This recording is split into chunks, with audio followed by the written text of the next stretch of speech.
इस वक्त की बड़ी खबर, सीएए को लेकर नोटिफिकेशन जारी हो गए। केंद्र सरकार ने नोटिफिकेशन जारी किया है सीएए को लेकर। इस वक्त की बड़ी खबर आपको बता रहे हैं, केंद्र सरकार ने नोटिफिकेशन जारी कर दिया है सीएए को लेकर। तो एक कानून जिसे लेकर लगातार चर्चाओं का दौर चल रहा था, इस बीच एक नोटिफिकेशन जारी किया है केंद्र सरकार ने सीएए को लेकर। तो इसे लागू करने को लेकर लगातार चर्चाओं का दौर चल रहा है और इसी बीच केंद्र सरकार ने नोटिफिकेशन जारी किया है सीएए को लेकर। इस वक्त की बड़ी खबर आपको बता रहे हैं। तो आपको बता दें, सीएए को लेकर नोटिफिकेशन केंद्र सरकार ने जारी कर दिया है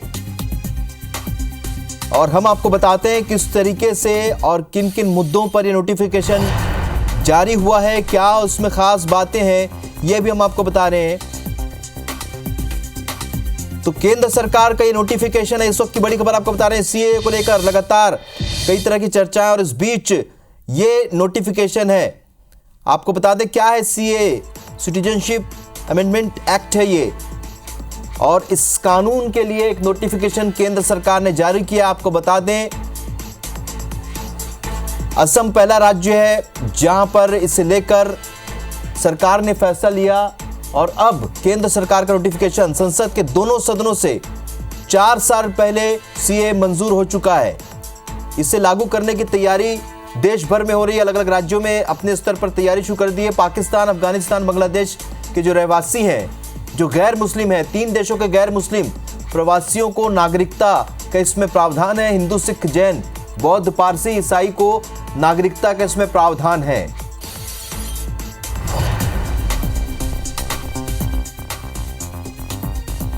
तो आपको बता दें कि ये नोटिफिकेशन जारी हुआ है, केंद्र सरकार ने नोटिफिकेशन जारी किया है। इसमें नागरिकता छीनने का प्रावधान नहीं है, लेकिन इस पर लगातार चर्चा और विवाद, विपक्ष ने लगातार सवाल उठाए हैं। किसी भारतीय की नागरिकता पर संकट नहीं है। ये जो कानून है उसके तहत हम आपको बता रहे हैं क्या प्रावधान है। नागरिकता देने का अधिकार और इसमें नागरिकता छीनने का प्रावधान नहीं है। तो आपको बता दें, सीए को लागू करने को लेकर विपक्ष ने लगातार हंगामा किया, लगातार कई सवाल उठाए हैं केंद्र सरकार ऊपर। इस बीच एक नोटिफिकेशन जारी हुआ है सीए को लेकर। 2016 में लोकसभा से पास हुआ, राज्यसभा में सीए अटका। कब कब क्या हुआ ये बता रहे हैं। 2019 में दोबारा लोकसभा में इसे पेश किया गया। तो ये अब आपको बता रहे हैं अब तक क्या क्या घटनाक्रम रहा। 2019 में लोकसभा और राज्यसभा दोनों सदनों में सीए पास हो गया।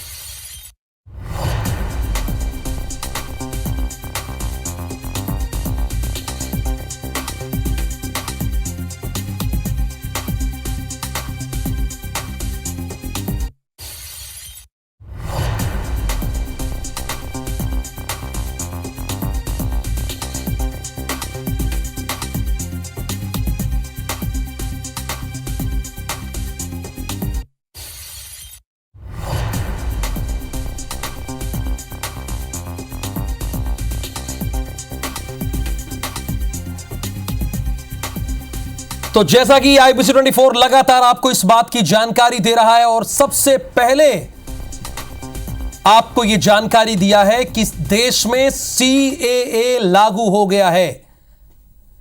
नोटिफिकेशन जारी कर दिया गया। 2016 में पहली बार लोकसभा में इसे पेश किया गया। उसके बाद आपको ध्यान होगा कि राज्यसभा से भी पास हुआ, लेकिन राज्यसभा में अटक गया था। लोकसभा में पास हुआ, राज्यसभा में अटक गया। 2019 में दोबारा लोकसभा में पेश किया गया और फिर राज्यसभा में, देखिए इस वक्त राज्यसभा में जाकर पास हुआ था।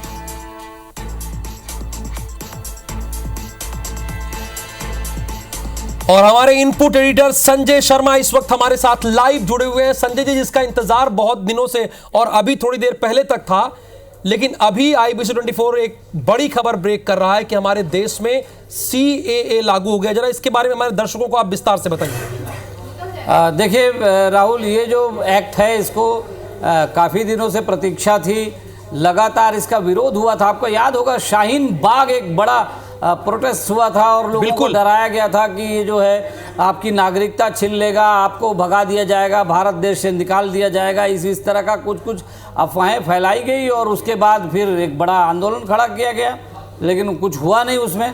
और सरकार ने इसी वजह से, ये सब देखते हुए ही सरकार को भी ठीक लगा होगा कि ठीक है, आप अगर विरोध करते हो तो करते रहो, हम चुनाव के समय निकाल देंगे। और ये चुनाव के समय अच्छा मौका देख के ये अब निकाल दिया गया है। और इस बीच में सरकार ने काफ़ी काम भी किया है, नो डाउट। लोगों को बताया गया कि भैया इसमें नागरिकता छीनने का कुछ नहीं है, सिर्फ नागरिकता देना है। और वो भी किनको?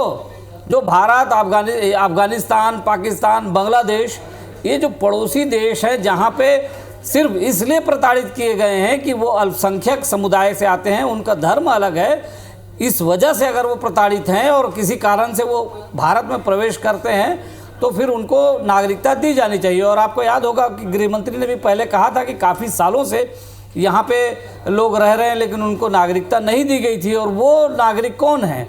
वो सिर्फ इतना है कि वो 6 उनकी कैटेगरी थी, जिसमें हिंदू के अलावा बौद्ध, ईसाई, सिख, इनको जैन और इनको मौका दिया गया था, इसमें पारसी भी उसमें शामिल हैं, उनको मौका दिया गया था कि वो भारत की नागरिकता ले लें। तो भारत की नागरिकता के लिए अब अच्छा ऑनलाइन पोर्टल भी बना दिया गया है, ताकि बीच वाले जो लोग होते हैं, जो मीडिएटर्स होते हैं, जिनको लेके कई तरह की अफवाहें उड़ती है, फिर शिकायतें भी आती है, फिर कुछ समस्याएं भी आती हैं अगर कोई लोग बीच में हो, तो उन सबको सरकार ने बाईपास करने का एक रास्ता निकाला और पोर्टल बना दिया। आप सीधे ऑनलाइन आवेदन करिए और उसकी जांच की जाएगी। आपका अगर उचित कारण पाया जाता है तो फिर आपको नागरिकता दी जाएगी। अच्छा, ये जो नागरिकता का विधेयक है, इसको आप नियम बना देने के बाद, लागू कर देने के बाद, कुछ राज्य विरोध कर रहे हैं कि इसको अपने यहाँ लागू नहीं करेंगे, लेकिन जो जानकार हैं वो कह रहे हैं कि लागू तो करना पड़ेगा क्योंकि ये संसद से पारित कानून है। सौमित्र, अब बिल्कुल संजय जी, इसके पहले 10 फरवरी को याद है, आपको भी याद होगा कि अमित शाह ने इसके संकेत दिए थे कि देश में लागू होगा और चुनाव से एन पहले लागू भी कर दिया गया। ये किस तरह की स्ट्रेटजी है भारतीय जनता पार्टी की, चूंकि उनके तो घोषणा पत्र में भी बाकायदा इसका जिक्र था। देखिए राहुल, अगर ये CAA जो कानून है अगर कुछ साल पहले लागू हो गया होता, मान लीजिए कि वो 2020 में लागू हो गया होता, तो फिर उतनी कोई बात नहीं होती, इसके बारे में कोई चर्चा इस समय नहीं होती चुनाव के समय।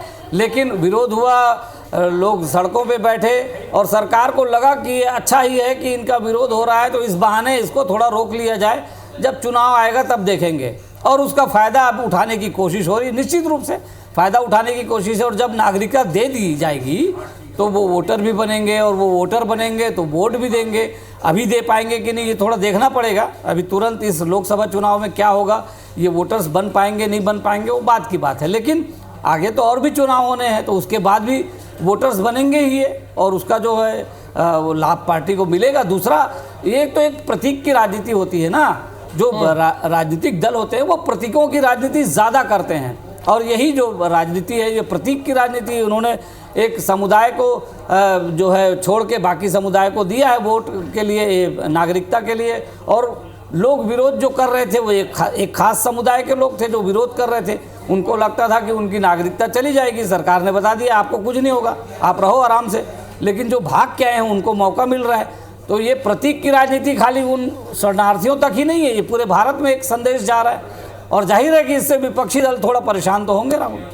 बिल्कुल, लेकिन संजय जी, चुनाव के इन वक्त, यानी कभी भी इसी हफ्ते में कभी भी चुनाव की तारीखों का ऐलान हो सकता है, तो इस मौके पर आज इसे लागू करना, ये किस तरह की स्ट्रेटजी है भारतीय जनता पार्टी या मोदी सरकार की, और इस लोकसभा चुनाव में इसका कितना इम्पैक्ट होगा? चूंकि पहले उन्होंने राम मंदिर का कमिटमेंट पूरा किया, धारा 370 हटाई उन्होंने, और अब चूंकि इनके घोषणा पत्र में था 2019 में CAA लागू हो गया चुनाव से पहले। देखिए राहुल, आपको याद होगा मोदी कहते हैं कि वो आपदा को अवसर में बदलते हैं। तो वो जो आपदा आई थी, जो 2020 में जब सीएए कानून पास हुआ और उसके बाद जो सड़क पे लोग बैठ गए थे, कोरोना काल के कारण भी थोड़ा सा उसमें गति थोड़ी उसकी कमज़ोर हुई थी, लेकिन आपको याद है कि वो जो आपदा थी उसको इस बार अवसर में बदल दिया भारतीय जनता पार्टी ने। चुनाव के ठीक अब 1-2 दिन में चुनाव की घोषणा होने ही वाली है, कोई समय नहीं है, अब कोई टाइम नहीं बचा चुनाव के घोषणा में। तो अब इसको उन्होंने अवसर बना लिया, लगा दिया, अब कर दिया, कानून आज से लागू कर दिया अब देश में। और संदेश साफ है राहुल, इसके संदेश तो जाएंगे ही देश भर में, और देश भर में जब संदेश जाएगा तो ये भी बात जाएगी कि जो प्रताड़ित लोग हैं, देखिए याद रखिएगा, संदेश ये जाएगा कि प्रताड़ित लोग यहाँ जमा हुए हैं। कौन प्रताड़ित करता है, कहाँ प्रताड़ित होता है, ये सवाल भी उठेगा, इसकी चर्चा भी होगी और ये बार बार होगी। और डिस्कशन जब अभी टीवी शोज़ में जब चलेंगे तो ये बात तो आएगी कि कौन प्रताड़ित करता है, कौन प्रताड़ित होता है, कहाँ प्रताड़ित किया जाता है, वहाँ पे हिंदुओं की क्या स्थिति है, सिखों की क्या स्थिति, बौद्धों की क्या स्थिति, ईसाई किस हाल में है, पारसी किस हाल में है, सारी बातें आएंगी। और जब भारत पाकिस्तान होता है तो फिर अगर वोट की बात है तो वो फिर भारतीय जनता पार्टी लाभ में रहती है, आपको पता ही है। संजय जी देखिए, इससे भारतीय जो नागरिक है उसका कोई सरोकार नहीं है और सीए कोई नागरिकता छीनने नहीं जा रही है, तो फिर इतना कंफ्यूजन की स्थिति क्यों थी? देखिए ये जो है ना, वो तो ये भी यही वो वजह है जिसकी वजह से देश में लोग जो है अभी तक कह रहे थे कि इससे शायद किसी खास वर्ग का नुकसान होगा, लेकिन इसमें नुकसान जैसी कोई बात नहीं थी। अफवाह उड़ाकर अपनी राजनीति चलाना, ये तो ये लगातार ये देश में चलता ही रहा है। और ये राजनीतिक दलों ने अपने फ़ायदे के लिए, अपने और किसी एक वर्ग को डरा के रखना भी उचित होता है, अगर लाभ लेना है उससे तो डराया गया ताकि तुम हमें साथ दो, हम क्योंकि तुम्हारे लिए लड़ रहे हैं, ये भी बताने की कोशिश और अफवाह उड़ा के उसका फ़ायदा उठाने की कोशिश। और मज़े की बात है कि लोगों को पता है, दिख रहा है कि ये ऐसा नहीं ऐसा है, फिर भी उनके नेता, उनके जो ऊपर के लोग हैं जो उनको चलाते हैं, वो ऐसी अफवाहें उड़ाकर उनको बरगला कर लेके आते हैं और वो आ जाते हैं। तो ये तो एक स्ट्रेटजी भी है, राजनीति भी है, चुनाव के लिए और वोट के लिए ये सब करना पड़ता है, जानबूझ के लोगों को बरगलाना पड़ता है। वही कर रहे थे विपक्ष के लोग, और मोदी सरकार ने भी सोचा कि ठीक है अभी रहने दो, चुनाव के समय आने दो, फिर बहस कर लेंगे, और चुनाव आया वो लगा दिया उन्होंने इसीलिए। संजय जी 31 दिसंबर 2014 से पहले जो भारत में रह रहे थे, और 3 देश जैसा कि आप भी बता रहे थे कि भारत इसमें है, भारत तो है ही है, पाकिस्तान है इसमें, अफगानिस्तान है और साथ ही बांग्लादेश है। अगर इनके लोग हैं, चाहे हिंदू हों, चाहे बौद्ध हों, चाहे पारसी हों, मुस्लिम हैं, उन्हें नागरिकता दी जाएगी। आपने बताया भी कि कंफ्यूजन की स्थिति थी, वो फिलहाल दूर हुई है। बहुत शुक्रिया इस पूरी इंफॉर्मेशन के लिए आपका। हालांकि ये बड़ी खबर है, IBC 24 आपको लगातार बता रहा है कि देश में आज से CAA लागू हो गया है और इससे भारतीय नागरिकों का कोई सरोकार नहीं है। आप भारतीय नागरिक थे, हैं और रहेंगे, इससे कोई सरोकार नहीं है, और ना ही किसी की नागरिकता इसमें जाने वाली है जो 31 दिसंबर 2014 से पहले भारत में आ गए थे।